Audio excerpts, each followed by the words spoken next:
นละกะลาปิ สูตรนี้ว่าด้วยไม้อ้อพระสารีบุตรก็ตอบคำถามตามเหตุการณ์พระมหาโกตทิตภักณสถานมิคทายวันอิสิปตนคามกรุงพาราณสีพระสารีบุตรแล้วถามด้วยความสงสัยตามเรื่องความแก่และความตายว่าเป็นสิ่งที่ตนทำหรือคนอื่นทำให้ทำเองก็มิใช่ประดุจดังไม้นลาท่านโกตทิตะชลาและมรณามีปัจจัยเกิดมาคือชาติภพอุปาทานขอถวายความนอบน้อมแด่พระรัตนตรัยมีพระพุทธเจ้าเป็นต้นขอถวายความเคารพพระมหาเถระพระเถรานุเถระเจ้าคณะพระสังฆาธิการทั่วโลกมีพระเดชพระคุณพระธรรมเสนาบดีรองเจ้าคณะภาค7วัดพระธาตุดอยสุเทพเป็นต้นและขออำนวยพรแก่ท่านผู้ฟังท่านผู้ชมสาธุชนพุทธบริษัททั้งหลายวันนี้รายการพระไตรปิฎกลอยฟ้าก็ลอยมาจากวัดพระธาตุดอยสุเทพเยอรมันฮินชินบาร์กซีเกนเยอรมนีเหมือนเดิม อันนี้ก็ยังอยู่ที่วัดพระธาตุดอยสุเทพเยอรมัน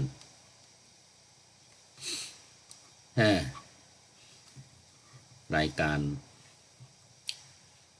ของเราก็ยังอยู่ในเรื่องเดิมนะคือเรื่องปฏิจจสมุปบาทเรื่องสาเหตุเรื่องเหตุเรื่องผลในการทำกรรมต่างๆของคนเราว่ามาจากไหนยังไงใครเป็นคนทำ ซึ่งในปฏิจจสมุปบาทนี้ก็จะถือเรื่องของปัจจัยเนี่ยเป็นเรื่องสำคัญปัจจัยในการทำนะอย่างวันนี้ก็เป็นนลกะลาปิสูตรซึ่งก็เป็นสูตรที่ว่าด้วยไม้อ้อยังอยู่ในนิทานนะสังยุตนิทานนวรรคสังยุตตนิกายพระสุตตันตปิฎกเล่มที่16วันนี้ก็ข้อที่67ในหน้าที่134หรือ5ถูกต้องหน้าที่134นะนั่นละกับอะไรมาไม้อ้อก็ว่าด้วยไม้อ้อแต่ว่าธรรมะคือตัวเดิม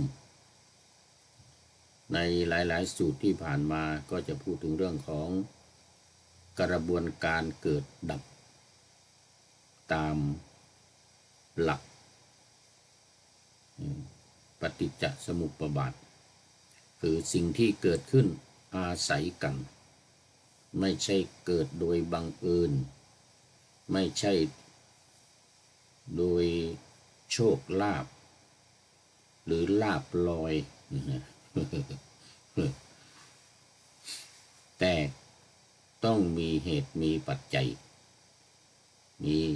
สิ่งนี้มีสิ่งนี้จึงมีถ้าไม่สิ่งนี้ไม่มีสิ่งนี้ก็ไม่มีอะไรทำนองนี้นะซึ่งเป็นเหตุเป็นปัจจัยให้เกิดขึ้นนะเพราะว่าพระพุทธศาสนาของเราถือเรื่องกรรมคือการกระทำนี่เป็นสิ่งสำคัญและออกมาจากใจเป็นผู้สั่งเป็นผู้คิดให้ทำเพราะฉะนั้นมันจึงเป็นเรื่องของเหตุเป็นเรื่องของปัจจัยหนุนนำทำให้เกิดทำให้มีเป็นเรื่องสำคัญซึ่งในทางธรรมะพระพุทธองค์ตรัสว่าเจตนาเจตนาหังภิกขเวกัมมังวัฏฐามินี่พระพุทธเจ้าตรัสไว้เรากล่าวเจตนาว่าเป็นตัวกรรมก็คือเป็นเหตุให้ทำเป็นเหตุให้พูดการทำหรือการพูดมันมาจากใจเป็นผู้สั่งดังพุทธภาษิตที่ว่าใจเป็นหัวหน้าใจเป็นใหญ่ทุกอย่างสำเร็จด้วยใจอันนี้ยืนยันชัดเจน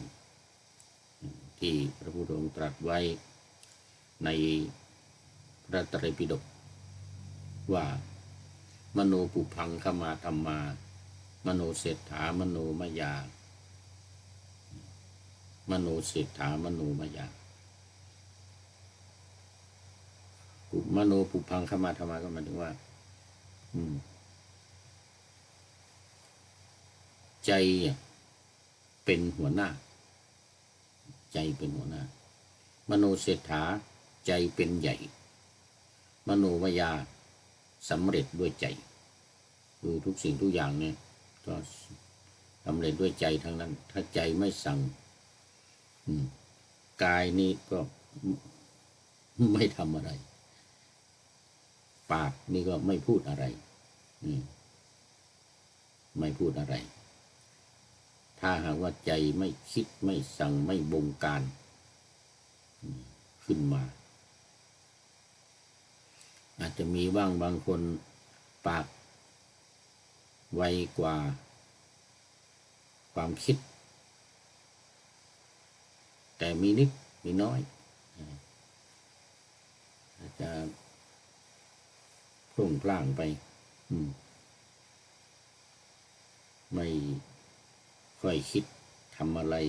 พูดอะไรไม่คิดให้ดีคือเอะอะปุ๊บปั๊บมันเป็นไปเลยอย่างเงี้ยมันก็ไปเลยจะเตะก็เตะไปเลยอย่างเงี้ยใจไม่ได้สั่งให้เตะแต่ดูแล้วมันจะเป็นไปไม่ค่อยได้นะมันเป็นไปไม่ค่อยได้เพราะฉะนั้นมันจึงเรื่องเหตุเรื่องปัจจัยมันจึงเป็นเรื่องที่สำคัญในทางพระพุทธศาสนาของเราอย่างในเรื่องนี้สมัยหนึ่งท่านพระสารีบุตรและท่านพระมหาโกตทิตะมหาโกตทิตะเนี่ยพากันพักอยู่ที่ป่าอิสิปตนมฤคทายวันเมืองพาราณสีที่เรามักพูดกันบ่อยๆหรือถ้าเราไปดูลิเกก็จะมีเมืองพาราณสีเนี่ยนะลิเกแต่อันนี้เป็นสถานที่อยู่ของหมู่ฤาษีทั้งหลายและเป็นสถานที่ที่พระเจ้าแผ่นดินมอบให้ว่าเป็นที่สงวนรักษาให้อภัยแก่เนื้อทั้งหลายสิงสาราสัตว์ทั้งหลายเนี่ยเก้งกวางเป็นต้นเนี่ยเนื้อทรายจะไม่ถูกฆ่าไม่ถูกทำลายออกเป็นกฎหมายไว้เลย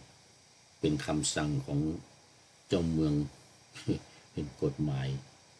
เพราะฉะนั้นก็จะมีมากหมู่เนื้อทั้งหลายเนี่ยก็จะอยู่กันไปอยู่ไปรวมกันที่นั่นไม่มีใครที่จะไปยิงไปฆ่าไปอะไรได้เนี่ยมันจึงเหมาะสำหรับหมู่ฤาษีชีไพรทั้งหลายเนี่ยพอบวชแล้วก็พากันไปอยู่ที่นั่นหมู่ฤาษีที่อยู่กับพระพุทธเจ้ามา5 องค์ตั้งแต่พระพุทธเจ้าออกบวชอยู่กับพระพุทธเจ้ามา5-6 ปีเสร็จแล้วก็พอพระพุทธเจ้าเลิกการปฏิบัติเคร่งครัดเนี่ยเลยพากันหนีมาก็มาอยู่ที่นี่อยู่ที่ป่าอิสิปตนมฤคทายวันที่นี่นะดังที่เราเล่ากันอยู่บ่อยๆว่าเป็นที่อยู่ของฤาษีทั้งหลายโอ้วันนี้ต้องขออภัยต้องปุ้มปุ้ยหน่อยล่ะอากาศหนาวอยู่ออกไปข้างนอกก็เย็น-3ต่ำสุด-3วันนี้แต่สูงสุด11 องศาผ่านมาแล้วตอนกลางวันนี่ก็ค่ำมาแล้วก็เย็นลงตอนนี้ก็ยัง2 องศาอยู่2 องศาแต่ว่าเดี๋ยวตอนดึกสักประมาณเที่ยงคืนตี 1ตี 2ตี 3ไปนี่ก็-1-2-3-3นี่ต่ำสุด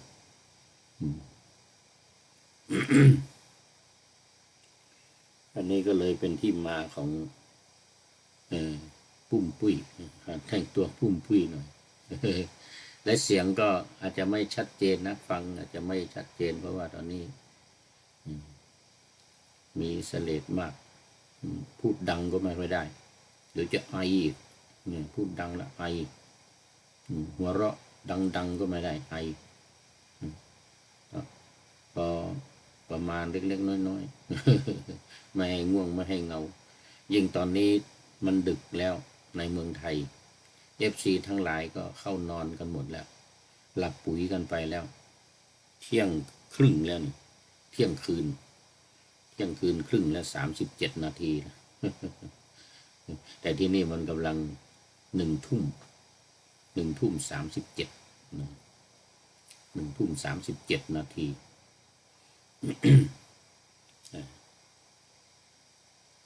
ก็ดังที่ปะหน้าธรรมาสไว้ว่านลกลาปิสูตรนี้ว่าด้วยไม้อ้อพระสารีบุตรก็ตอบคำถามตามเหตุการณ์พระมหาโกตทิตภักณสถานมิคทายวันอิสิปตนคามคามนี่ก็คามะก็แปลว่าหมู่บ้านที่เป็นที่ให้อภัยแก่เนื้อ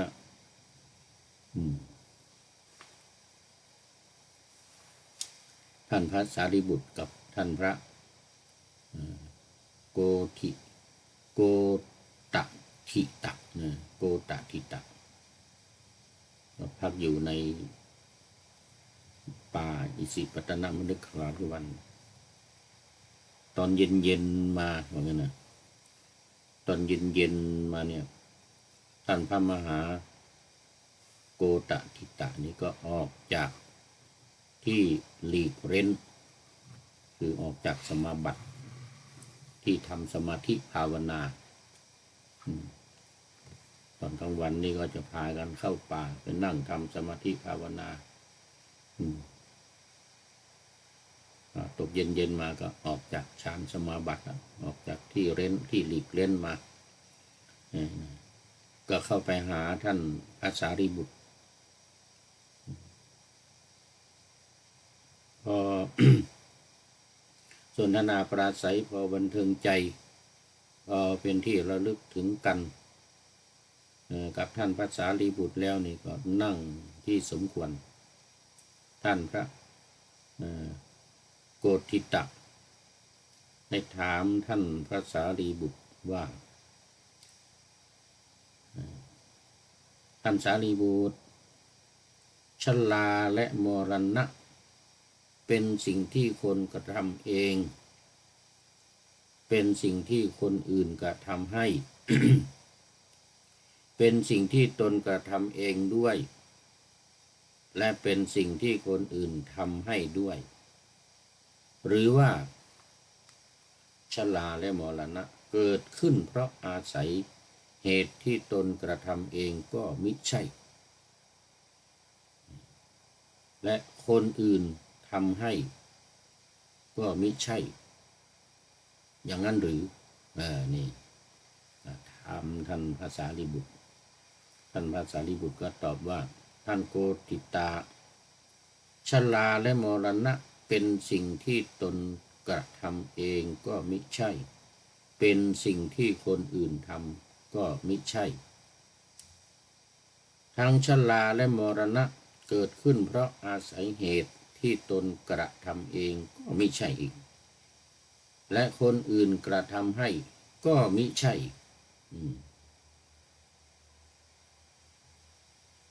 ก็มิใช่หามิได้นี่มิใช่ก็หามิได้ใช่ก็ไม่ใช่มิใช่ก็หามิได้ ฟังยากอยู่เหมือนกันแต่คำถามนี้เราถามเราว่าฟังกันมานานแล้วเป็นที่เข้าใจมีพระหลายรูปหลายสูตรที่ผ่านมาเนี่ยก็ไปกราบทูลถามพระพุทธเจ้าอย่างเงี้ยเจตนาบ้างกรรมบ้างนี่ความเกิดความแก่ความตายบ้างนี่นะมันตัวเองทำหรือคนอื่นทำตัวเองทำเองด้วยคนอื่นทำด้วยหรือว่าตัวเองทำก็ไม่ใช่คนอื่นทำก็ไม่ใช่อะไรอย่างเงี้ยนะพระพุทธองค์ตรัสว่ามันเป็นที่สุดตรงมันเป็นสุดตรงเราไม่เข้าไปใกล้สุดตรงสองอย่างนั้นหรอกอันนี้ที่ผ่านมาพระพุทธเจ้าตอบคำถามก็จะเป็นอย่างนี้แต่นี้ท่านพระสารีบุตรตอบคำถามให้กับท่านพระมหาโกฏฐิตะท่านว่าแต่เพราะชาติเป็นปัจจัยชราและมรณะจึงมีเพราะการเกิดเนี่ยเป็นปัจจัยความแก่และความตายจึงมีอันนี้ก็เราก็ว่ากันมาทุกวันนะทุกสูตรสำหรับธรรมะนี่นะมันอยู่ในลำดับของปฏิจจสมุปบาทสุดท้ายข้อที่11ชาตินี้ข้อที่11ชรามรณะอยู่ในข้อ12ที่มันไปเป็นหลักหรือข้อหรืออารมณ์ของวิปัสสนากรรมฐานเป็นสิ่งที่โยคีผู้ปฏิบัติกรรมฐานเนี่ยจะต้องใช้พิจารณาถึงเหตุทั้งหลายถึงเหตุทั้งหลายต้นเหตุกลางเหตุปลายเหตุนี่เป็นสิ่งที่สำคัญในการปฏิบัติธรรมการปฏิบัติโดยเฉพาะวิปัสสนาจะต้องพูดจากันต้องพิจารณากันต้องถามกันตอบกันเพื่อให้เกิดความเข้าใจเหมือนกับเรื่องมิลินทปัญหาพญามิลินกับท่านพระมุขเสนนาคเสนขออภัยไม่ใช่มุขนาคเสนถามกันก็ด้วยเหตุด้วยผลอย่างนี้แหละนั่นเรื่องอนัตตาเรื่องความไม่มีตัวไม่มีตนอันนั้นเป็นปัญหาที่ถามกันมานานแล้วก็ทำความเข้าใจเพื่อให้เกิดความเข้าใจชัดเจนขึ้นเรื่องนี้ก็เหมือนกันที่เราว่าบ่อยๆพูดกันบ่อยๆนี่ก็ท่านผู้ฟังก็อย่าได้เบื่อหน่าย อย่าได้เบื่อหน่าย เพราะว่ามันจะทำให้เราเกิดความเข้าใจในหลักธรรมที่ลึกซึ้งในทางพระพุทธศาสนาเรื่องเหตุเรื่องผลเรื่องการเกิดการดับนี่แหละมันเป็นเรื่องสำคัญเพราะมันเกี่ยวข้องอยู่กับชีวิตของเราเกี่ยวข้องอยู่กับความทุกข์ความสุขของเราเราจะมีทุกข์เราจะมีสุขเพราะเหตุนี้เพราะความเข้าใจในหลักธรรมทางพระพุทธศาสนานี้เป็นสิ่งที่พระพุทธเจ้าได้ตรัสรู้มาต้องการที่จะให้คนทั้งหลายได้รู้ตามและได้พ้นจากทุกข์ตามพระองค์พ้นจากทุกข์ตามพระองค์ว่าเนี่ยมันเป็นกระบวนการที่เกิดทุกข์มันเป็นกระบวนการที่เกิดทุกข์เพราะว่ามันไม่อยู่ที่ความชราและมรณะอย่างเดียวไม่ได้อยู่ที่ความแก่และความตายอย่างเดียวความแก่และความตายมีเนี่ยมันจะตามมาด้วยโศกะปริเทวะทุกขะโทมนัสอุปาญาตอย่างว่าโศกะคือความโศกปริเทวะความคร่ำครวญพิไรรำพันคร่ำครวญหวนหาความทุกข์คือความทุกข์ทางกายความสุขทุกข์ทางกายโทมนัสคือความทุกข์ใจอุปาญาตความเหี่ยวแห้งใจทั้งหลายเหล่านี้มันเกิดมาจากอะไรมันเกิดจากมรณะเกิดจากความตายหรือบางทียังไม่ตายก็กลัวแล้วเกิดความกลัวแล้วเกิดความเศร้าโศกเสียใจแล้วกลัวแล้วโอ้ร้องไห้ฟูมฟายจะตายโอ้จะต้องตายแล้วโอ้เดือดร้อนใจเนี่ยเป็นปัญหาใหญ่ของคนทั้งโลกเป็นสาเหตุที่สำคัญของคนทั้งโลกคนทั้งโลกที่ยังไม่รู้ยังก้าวไปสู่ความตายยังกลัวความตายหรือยังปฏิบัติเข็นฆ่ากันรบราฆ่าฟันกันแย่งทรัพย์สมบัติกันมันเป็นเพราะอย่างนี้ทางนั้นเพราะไม่รู้เนี่ยไม่รู้สาเหตุไม่รู้ความจริงไม่รู้ความทุกข์เนี่ยไม่รู้จักความจริงไม่รู้จักความทุกข์มันก็จึงเป็นเหตุให้เดือดร้อนวุ่นวายกันฆ่าฟันรันแทงแย่งชิงแย่งที่กันอยู่แย่งอู่กันนอนเนี่ยมันเป็นเพราะเหตุนี้สงครามโลกครั้งที่หนึ่งที่สองเกิดมาแล้วก็เพราะอย่างนี้แล้วครั้งที่สามจะเกิดนี้อีกมันก็จะเพราะเรื่องนี้แหละมันจะเพราะเรื่องนี้แหละถ้าหากว่าคนทั้งหลายมาสนใจมาศึกษาในเรื่องนี้แล้วนี่นะก็จะไม่มีการรบราฆ่าฟันกันสงครามทั้งหลายก็จะไม่เกิดสงครามทั้งหลายไม่เกิดจะอยู่ด้วยกันอย่างมีความสุขอย่างเอื้อเฟื้อเผื่อแผ่มีเมตตาอารีต่อกันช่วยเหลือกันมีความสุขอยู่ด้วยกันแต่เพราะไม่รู้ไม่เข้าใจก็จึงพากันทำกรรมทั้งหลายเป็นเหตุให้ได้รับความวิปฏิสารคือความเดือดร้อนกันไปทุกหย่อมย่าอย่างตอนนี้ประธานาธิบดีทรัมป์แห่งสหรัฐอเมริกาป่วนโลกเลยทีนี้ 2-3 วันมานี้ตั้งแต่วันที่2 เมษายนที่ผ่านมาประกาศปลดแอกอเมริกาเหมือนกันนะ ปลดแอกตัวเองปลดแอกยังไงก็เพราะว่าตัวเองเนี่ยเสียเปรียบทางการค้าขาดดุลการค้ากับทางประเทศ แล้วเลยประกาศขึ้นภาษีทั่วโลกทุกประเทศแม้แต่ประเทศที่ไม่มีคนก็โดนขึ้นภาษี มีเกาะหนึ่งมีแต่นกเพนกวินเหมือนกันนะ เกาะนี้มีแต่นกเพนกวินไม่มีคนอยู่สักคนมีแต่นกเพนกวินพวกก็แซวกันไปทั่วโลกเลยนี้โอ้เกาะนกเพนกวินก็ถูกขึ้นภาษี เกาะนกเพนกวินถูกขึ้นภาษี10%เหมือนกันทั่วโลกทุกประเทศนักข่าวก็ไปถามนักข่าวไปถามประธานาธิบดีทรัมป์เดี๋ยวรัฐมนตรี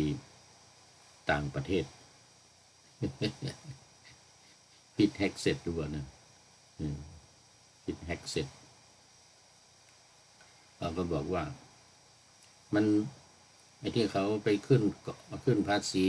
10% ในเกาะนกเพนกวินนี่นะไม่มีคนสักคนเนี่ยนะเขากลัวว่าคนจะไปแอบอ้างเหมือนกันไปแอบอ้างไปจดทะเบียนสินค้าจากเกาะเพนกวินแล้วเอามาขายในอเมริกา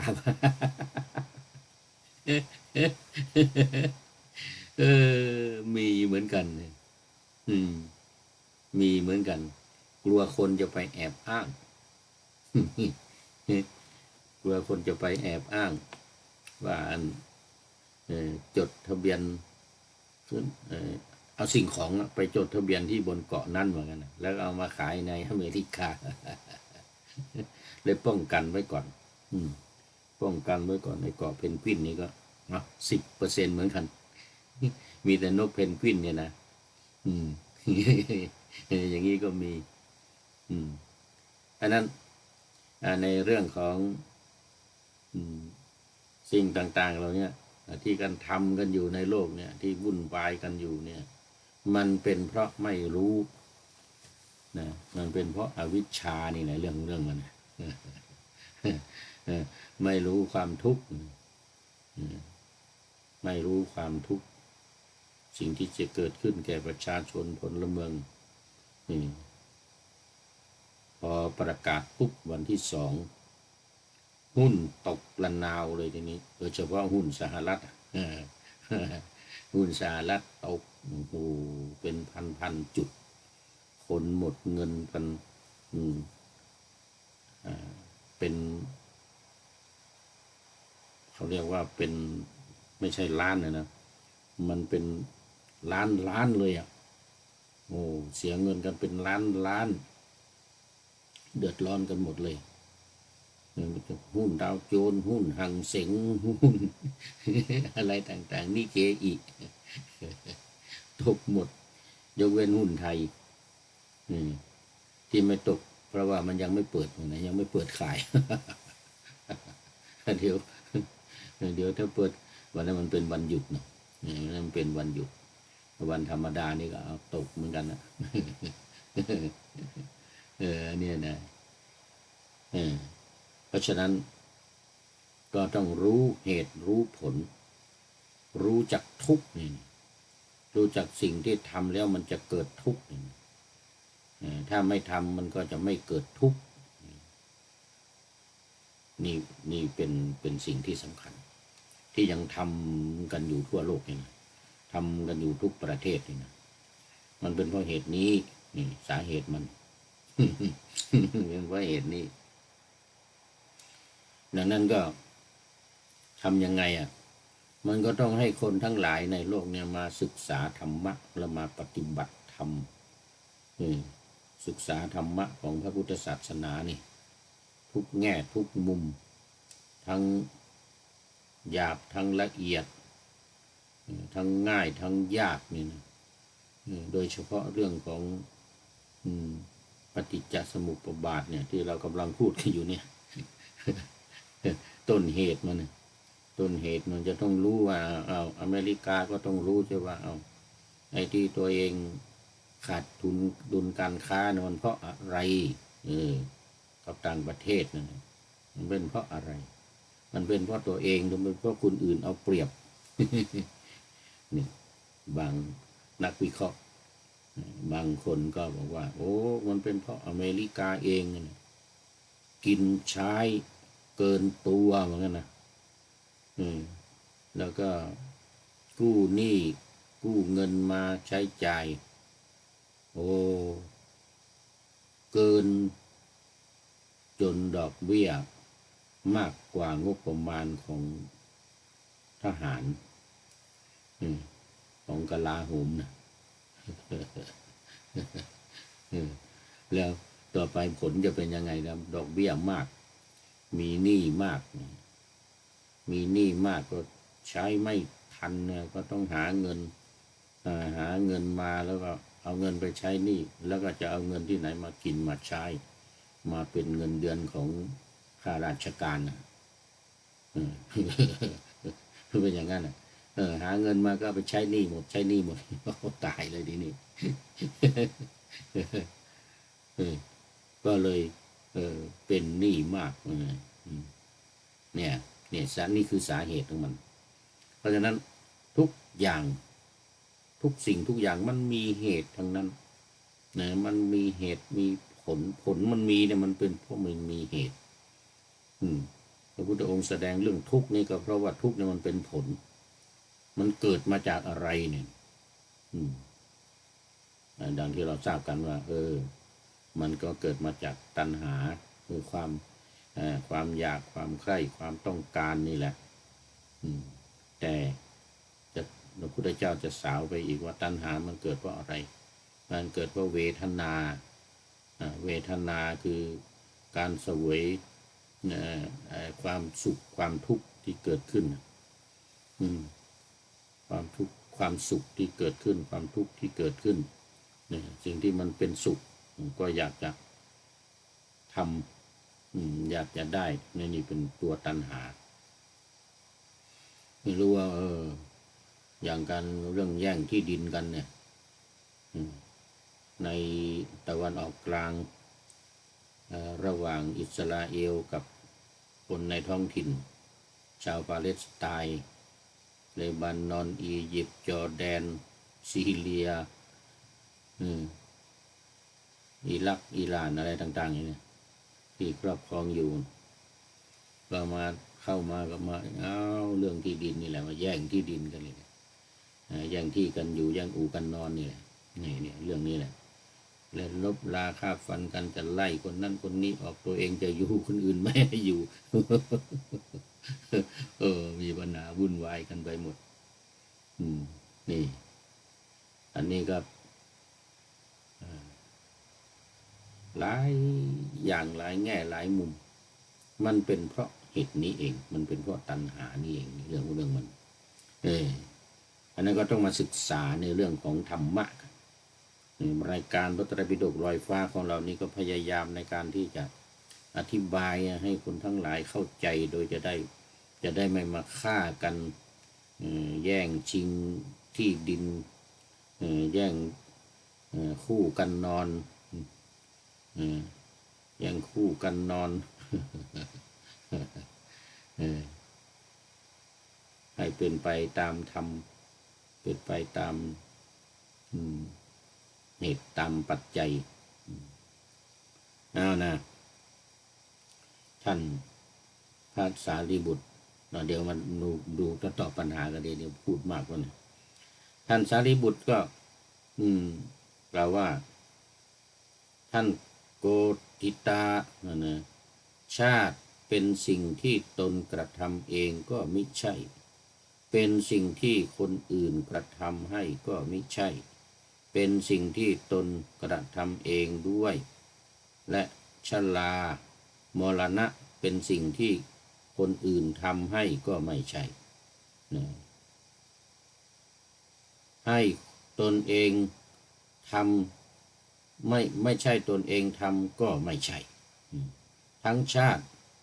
ชรามรณะเกิดขึ้นเพราะอาศัยเหตุที่ตนกระทำเองก็มิใช่และคนอื่นทำก็มิใช่หาไม่ได้นะแต่เพราะพบเป็นปัจจัยชาติจึงมีเมื่อชาติเป็นปัจจัยชาติมีชราและมรณะหรือความ แก่และความตายก็จึงมีทีนี้ท่านพระโกฏฐิตะก็ถามต่อไปอีกว่าท่านสารีบุตรภพเป็นสิ่งที่ตนกระทำเองคนอื่นกระทำให้หรือตนเองทำเองก็ไม่ใช่คนอื่นทำให้ก็ไม่ใช่ตนเองทำให้ไม่ใช่ก็หาไม่ได้คนอื่นทำให้ก็หาไม่ใช่อย่างนั้นหรืออันนี้ก็ถอยมาแล้วเนี่ยท่านพระสารีบุตรก็ตอบเหมือนเดิมนั่นแหละตอบเหมือนเดิมนั่นแหละว่ามันมีปัจจัยอย่างภพเนี่ยมันจะมีได้ก็เพราะมีอุปาทานคือการยึดการถือยึดมั่นถือมั่นนี่เป็นปัจจัยภพนี้จึงมีแล้วอุปาทานมีอะไรเป็นปัจจัยก็มีตัณหาเป็นปัจจัยเนี่ยก็คือความอยากตัณหามีอะไรเป็นปัจจัยก็มีเวทนาเวทนาเป็นปัจจัยเวทนามีอะไรเป็นปัจจัยก็ถอยไปเรื่อยๆอย่างนี้มีอะไรเป็นปัจจัยเวทนาก็มีผัสสะการสัมผัสกันนี่แหละเป็นปัจจัย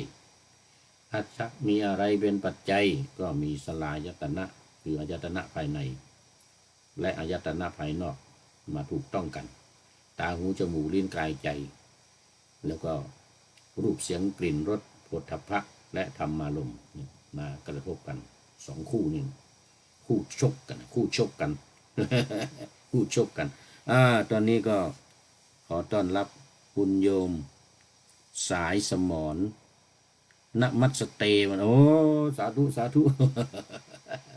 นมัสเตแปลว่าสวัสดีอันนี้เป็นภาษาฮินดีภาษาอินเดียนะโอ้คุณโยมสายสมรไม่ได้เข้ามาในรายการนานเดียวนะนี่นะเป็นปีนะนี่ตั้งแต่สมัยอยู่ประเทศอังกฤษนู่นนะนี่ เป็นไงเนาะสบายดีเนาะโมทนาโมทนาโอ้ตอนนี้น่าจะกำลังตื่นขึ้นมา กำลังตื่นขึ้นมาที่นี่กำลัง2 ทุ่มที่เมืองไทยก็ตี 1ตี 1แล้วเพราะว่า FC ทั้งหลายก็ไม่มีใครมาด้อมวันนี้มีคุณโยมสายสมรเนี่ยมานี่กำลังตื่นขึ้นมาเดี๋ยวมีใครตื่นขึ้นมาก็คงจะเข้ามากันอีกโมทนาโมทนาโอ้ไม่ทันได้ดูเข้ามา3 นาทีผ่านมาแล้วบางทีอาจจะหลับไปแล้วอีกตื่นมาแล้วก็หลับไปอีกไม่เป็นไรฟังไปด้วยหลับไปด้วยตอนนี้ก็ท่านพระสารีบุตรครับตอบปัญหาให้ท่านพระโกฏฐิตะท่านพระโกฏฐิตะก็มาถึงถอยมาถึงว่าสลายตนะเนี่ยมีอะไรเป็นปัจจัยมันมีอะไรเป็นปัจจัยเกิดเองหรือว่าใครคนอื่นทำให้ยังไงหรือเปล่าเนี่ยบอกเปล่าไม่มีใครทำให้หรอกปัจจัยมันมีคืออะไรนามรูปนามรูปก็คือเนี่ยตัวเราเนี่ยรูปคือร่างกายนี้นามก็คือเวทนาสัญญาสังขารวิญญาณนี่อันนี้คือนามรูปนามกับรูปในตัวของเรานี่คือขันธ์ 5นี่เองแสดงว่าขันธ์ 5นี้มันเป็นปัจจัยให้เกิดตาหูจมูกลิ้นกายใจเนี่ยมันเกิดมาจากเพราะมันมีขันธ์ 5นี่ไงมีตัวมีตนนี่ไงมีรูปมีนามนี่แล้วรูปนามเนี่ยมีอะไรเป็นปัจจัยอีกก็นับถอยไปนี่รูปนามนี่ก็คือมีวิญญาณมีวิญญาณเป็นปัจจัยเพราะอะไร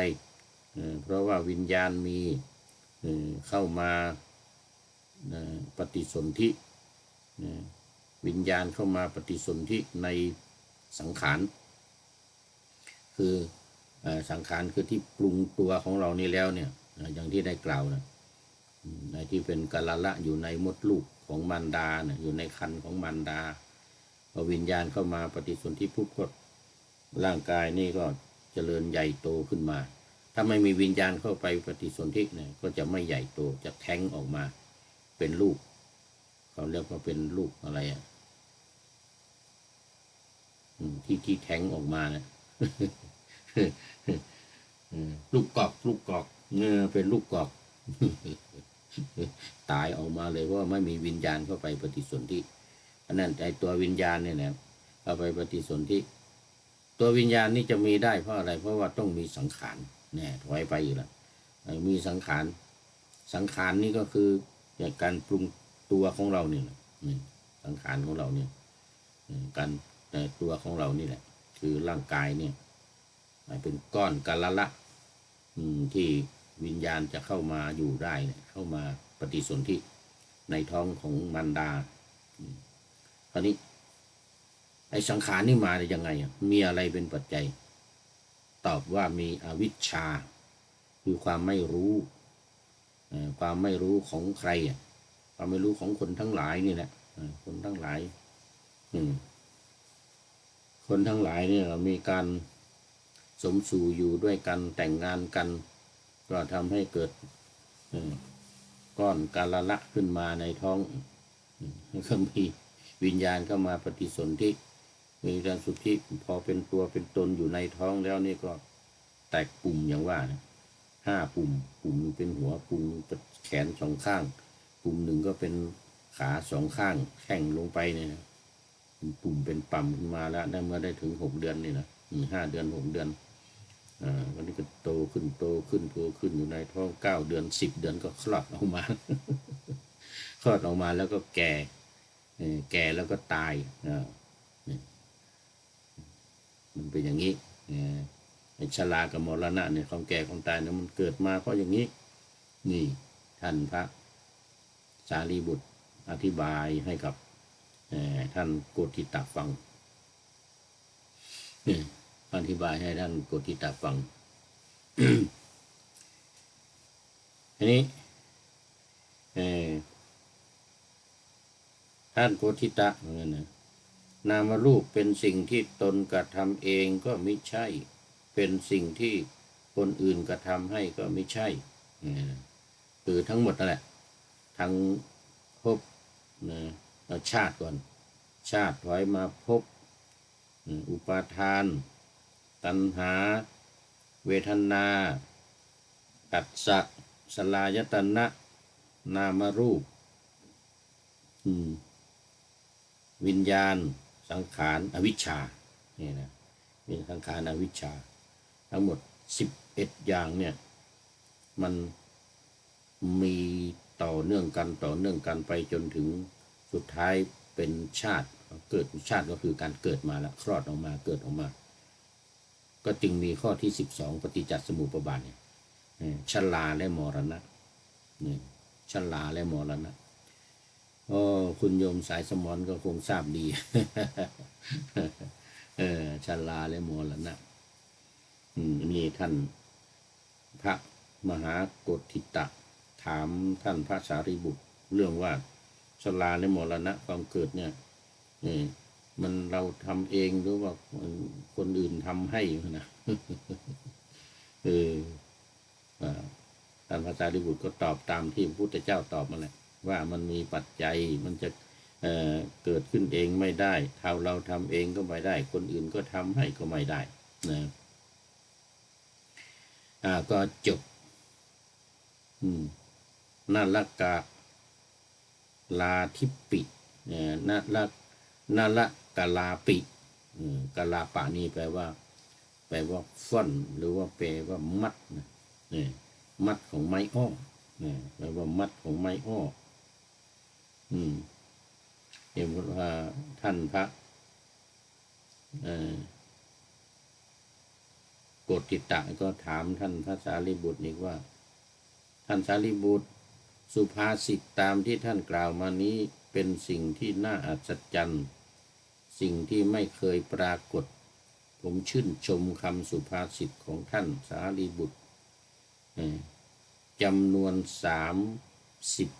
36นี้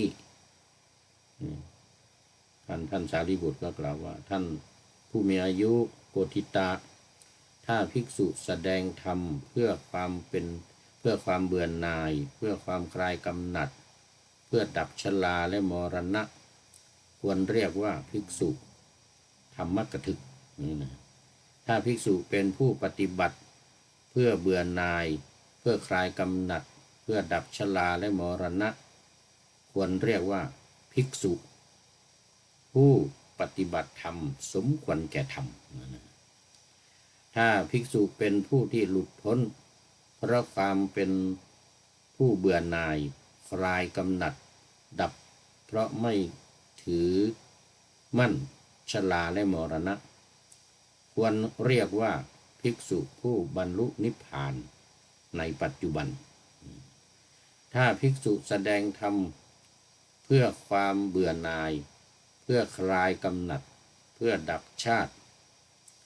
ดับภพดับอุปาทานตัณหาเวทนาผัสสะสลายตนะนามรูปวิญญาณสังขารและอวิชชาและดับอวิชชาควรเรียกว่าภิกษุธรรมกถึกถ้าภิกษุเป็นผู้ปฏิบัติเพื่อความเป็นเบื่อหน่ายเป็นผู้เบื่อหน่ายเพื่อคลายกำหนัดเพื่อดับอวิชชาควรเรียกว่าภิกษุผู้ปฏิบัติธรรมสมควรแก่ธรรมปฏิบัติธรรมสมควรแก่ธรรมเพราะถ้าภิกษุผู้หลุดพ้นเพราะความเบื่อหน่ายคลายกำหนัดไม่ยึดมั่นถือมั่นในอวิชชาควรเรียกว่าภิกษุผู้บรรลุนิพพานในปัจจุบันนี่นาลากะลาปิสูตรก็จบนาลากะลาปิสูตรนี่จบพอดีเลยโอ้เวลายังมีเหลืออยู่อีกปกตินี่จะได้2 สูตร2 สูตรแต่สูตรนี้นี่เป็นการสนทนากันมันก็เลยยาวหน่อยถ้าถามตรงจากพระพุทธเจ้านี่ก็ตอบตรงปุ๊บปั๊บปุ๊บปั๊บก็จบก็ตกลงว่าวันนี้ท่านพระโกฏิตะมหาโกฏิตะถามท่านพระสารีบุตรว่าความแก่และความตายเนี่ยมันเกิดขึ้นเองขออภัยเราทำมันเองหรือว่าคนอื่นทำให้ท่านพระสารีบุตรก็ตอบเหมือนพระพุทธเจ้าตอบคือมันเกิดมาเพราะอวิชชาจะอยู่เหนือการทำของคนเราอีกเหนือการกระทำเหนือการพูดเหนือการคิดอวิชชาเนี่ยมันมีอวิชชาเป็นต้นเหตุเป็นทำให้คนทั้งหลายที่ไม่รู้เนี่ยก็ทำเหตุของมันเมื่อมีอวิชชาเนี่ยตามเหตุของมันก็คือยังไงก็ทำให้เกิดสังขารอย่างว่าเนี่ยทำให้เกิดตัวเกิดตนเกิดคนเรานี้คลอดออกมาเนี่ยนะมันจึงมีความแก่และความตาย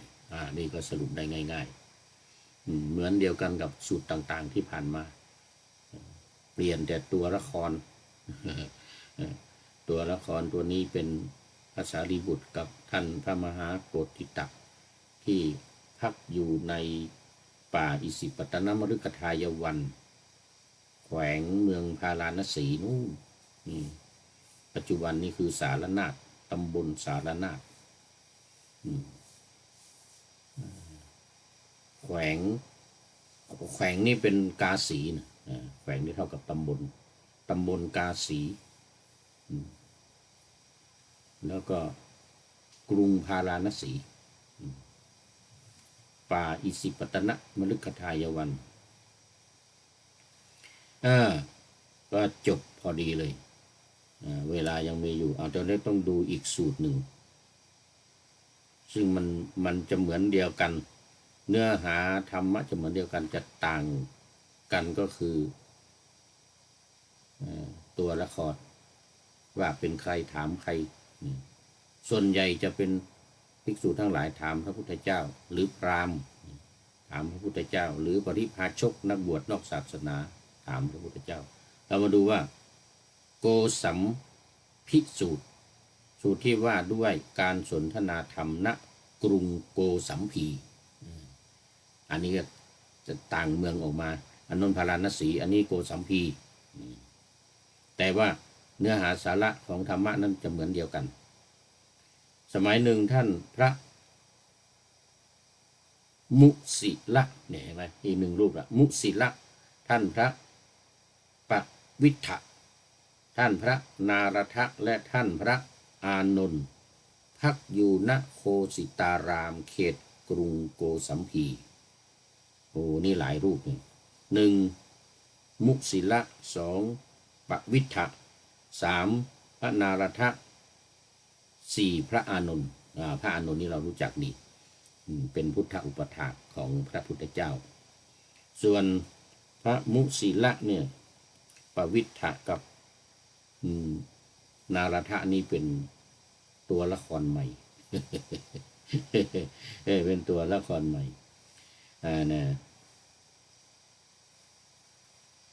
อยู่ที่โคสิตารามกรุงโกสัมพีครั้งนั้นนี่ท่านพระปวิทธะได้ถามท่านพระมุสิละว่าท่านมุสิละเว้นจากความเชื่อเว้นจากความชอบใจเว้นจากการฟังตามกันมาเว้นจากการติดคิดตรองตามแนวเหตุผลเว้นจากการเข้าได้กับทฤษฎีที่พินิจไว้แล้วท่านมุสิละมีความรู้เฉพาะตนว่าเพราะชาติเป็นปัจจัยชราและมรณะจึงมีหรือมาละธรรมะก็คืออันเดียวกันชาติเป็นปัจจัยชรามรณะจึงมีหรือท่านพระมุสิละก็ได้ตอบว่าท่านปวิทธาเว้นจากความเชื่อเว้นจากความชอบใจเว้นจากการฟังตามกันมาเป็นต้นเป็นต้นนั้นเพราะภพเป็นปัจจัยชาติจึงมีทีนี้ท่านพระก็ถอยมาอย่างว่าเมื่อกี้เนี่ยภพเป็นปัจจัยกับชาติก็จึงมีเดี๋ยวภพอีกภพเป็นปัจจัยเดี๋ยวภพมีอะไรเป็นปัจจัยอีกก็คือจะเป็นอุปาทานอีก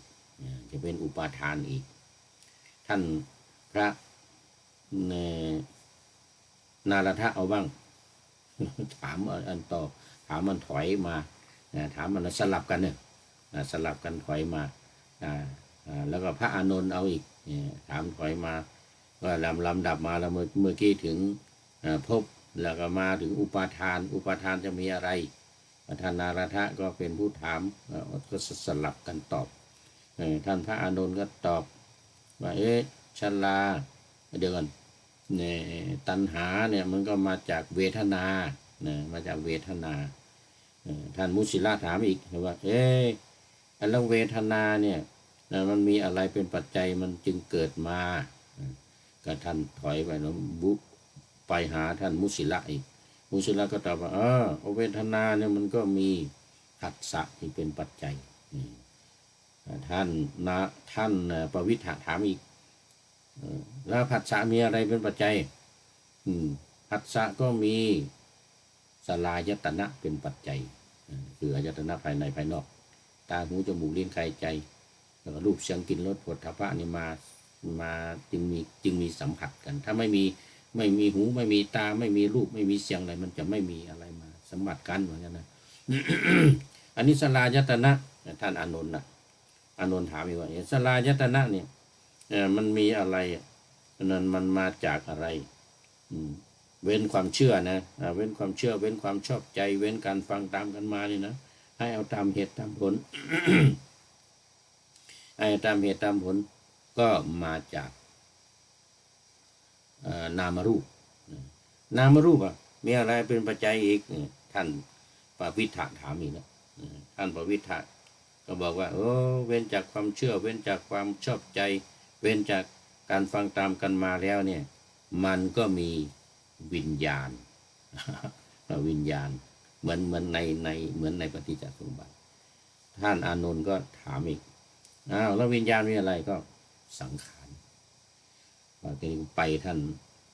มุสิละอีกแล้วมุสิละก็ถามผมแล้วสังขารนั้นมีอะไรก็ท่านนาราธาก็ตอบว่ามีอวิชชาสุดท้ายเลยทีนี้อวิชชามีอะไรเป็นปัจจัยอีกไม่มีแล้วเพราะว่าวิชชาเป็นต้นเหตุความไม่รู้มันเป็นต้นเหตุทำให้คนทั้งหลายไม่ว่าจะเชื่อเว้นจากการเชื่อตามกันมาชอบใจตามกันมานะฟังตามกันมาหรือคิดไตรตรองหรือมันเข้ากับทฤษฎีของตัวเองที่เคยได้ไตรตรองเอาไว้ได้ตรึกตรองเอาไว้นะเพราะฉะนั้นสิ่งทั้งหลายเหล่านี้มันก็เกิดเพราะปัจจัยเป็นเหตุทั้งสี่รูปที่ถามกันก็วนอยู่ในปัญหาวนอยู่ในปฏิจจสมุปบาทนี้จนถึงสุดท้ายอวิชชาเป็นปัจจัยแล้วก็ต่อไปจึงทำให้เกิดชราและมรณะและเมื่อเกิดชรามรณะก็เกิดความทุกข์ความโศกทุกข์กายทุกข์ใจความคร่ำครวญพิไรรำพันความเหี่ยวแห้งใจความเหี่ยวแห้งใจก็ตามมาเป็นพรวนเลยอย่างนี้อันนี้มันเป็นเหตุเป็นผลเป็นสิ่งที่เป็นปัจจัยสืบเนื่องกันเป็นอย่างนี้สูตรโกสัมพิสูตรสูตรที่เกิดขึ้นที่กรุงโกสัมพีโดยท่านพระมุสีละท่านพระปวิทะนาราธะและพระอานนท์สอบถามปัญหากันแล้วก็ตอบกันตามเหตุตามปัจจัยที่พระพุทธองค์ตรัสไว้ในปฏิจจสมุปบาทก็จบวันนี้ได้2 สูตร โกสัมพิสูตรหมดเวลาพอดี คุณโยมสายสมรก็เป็นท่านสุดท้ายเข้ามาในรายการเข้าสู่เส้นชัยของรายการโมทนาเป็นอย่างยิ่งขอนำพระ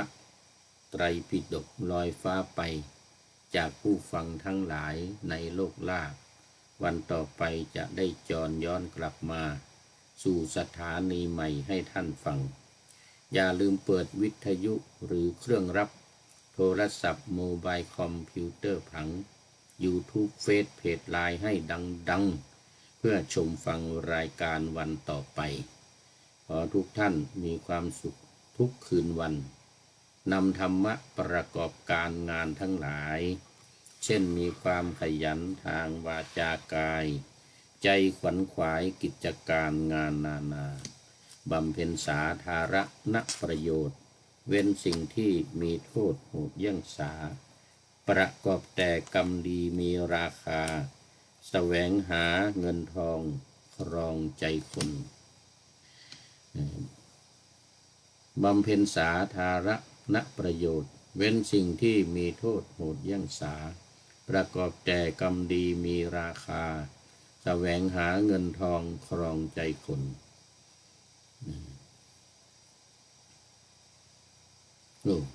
บทสุดท้ายจำไม่ได้ แสวงหาเงินทองครองใจคนเอาละไว้แค่นี้ก่อน โมทนาขอเจริญพร